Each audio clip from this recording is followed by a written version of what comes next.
Hello everyone, welcome to my YouTube channel.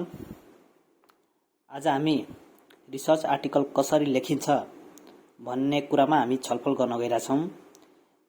हामीले आज छलफल गर्नुपर्ने कुरा के छ भनेर एउटा इन्ट्रोडक्सन भइहाल्यो, points to consider while writing article and parts of research article. हामीले यो तीनवटा कुरालाई हामीले नेपालीमा बुझ्छौं। सो पहिलो कुरो भयो इन्ट्रोडक्सन।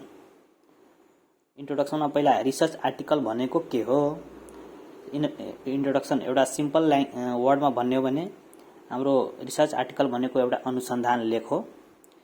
अनि परिचयमा भन्नु पर्यो भने पहिला हामीले यहाँ पढ्छौं यो रिसर्च आर्टिकल भनेको इंग्लिशमा के भनेको रहेछ भनेर पढ्छौं। Research article involves the survey of a specific sphere of knowledge with an aim of producing the best possible and most competent argument regarding that topic under consideration. No matter which field one's article focuses on, it ultimately highlights his or her own views on a particular subject are supported by tactful proofs derived from existing ideas and arguments.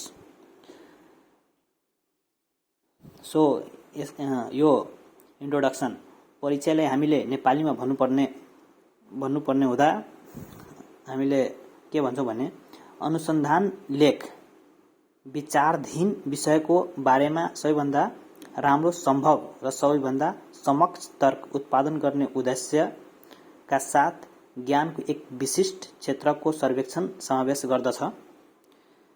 कसैको लेख कुन क्षेत्रमा केन्द्रित भए तापनि यसले अन्ततः कुनै विषयमा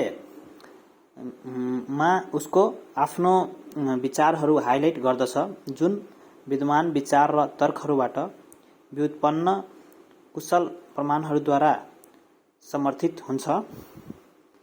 अब points to consider while writing article. लेख लेख्दा ध्यान दिनुपर्ने कुराहरू। उपयुक्त use normal purpose including appropriate article. यसको मतलब के भयो भने उपयुक्त लेख सहित सामान्य गद्य प्रयोग गर्नुहोस्। Stay focused on the research topic of the article. लेखको अनुसन्धान विषयमा केन्द्रित रहनुहोस्।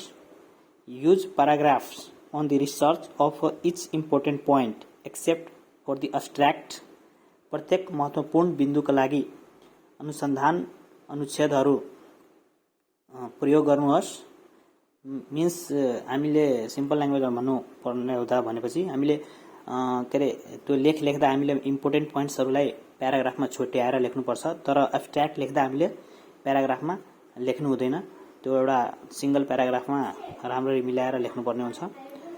Use present tense to report well accepted fact.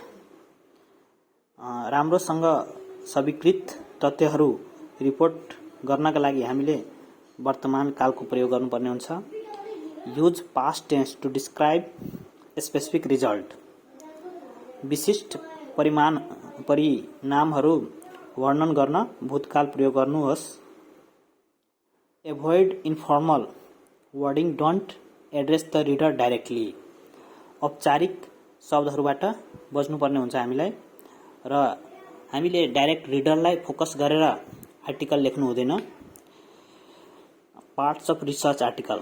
अब रिसर्च आर्टिकलमा समावेश हुनुपर्ने के पार्टहरू छन् भनेर यहाँ एउटा टाइटल पेज भयो। टाइटल पेज भनेको हाम्रो शीर्षकको पृष्ठ भइहाल्यो। अनि त्यसपछि अब्जेक्टिभ भनेको उद्देश्य भइहाल्यो। अब्स्ट्र्याक्ट भनेको हाम्रो रिसर्च आर्टिकलको सार, त्यहाँ सार लेख्नुपर्ने हुन्छ, just like summary. Introduction and discussion भनेपछि परिचय एन्ड अनि छलफलको कुराहरू हामीले लेख्नुपर्ने हुन्छ।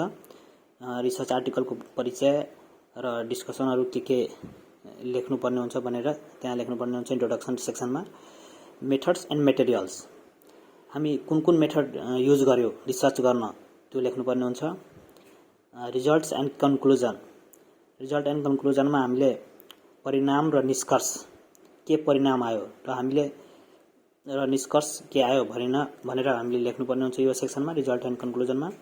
रेकमेन्डेसनमा हामीले के लेख्छौँ भनेपछि के रिकमेन्ड गर्छौँ, रिसर्च गरिसकेपछि हामीले एक्स्ट्रा सिफारिस टाइपको, मतलब हामीले आफ्नो तर्फबाट के त्यो रेकमेन्ड गर्न सक्छौँ भनेर लेख्नुपर्ने हुन्छ। वर्क साइटेड एन्ड बिब्लियोग्राफी, र हामीले एउटा ग्रन्थ सूची बनाउनुपर्छ, हामीले कहाँबाट रिफरेन्स लियो भनेर यसमा लेख्नुपर्ने हुन्छ।